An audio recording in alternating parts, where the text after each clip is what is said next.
షరత్తు కోసం తపస్సుని ఫలించగా సువర్ణిక సుగంధమేదో మనస్సునే హరించగా నరాలినలాగే మరి మరి నటించగా విహారిన ఇవాలి దివి భువి స్పృశించనా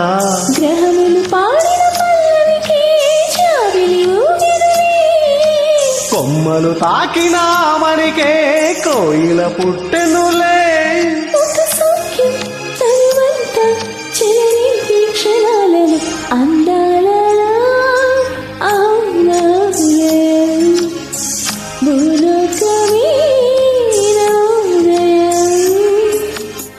నీలాకాశం దిగివచ్చే లోయలు ఊహాలోకం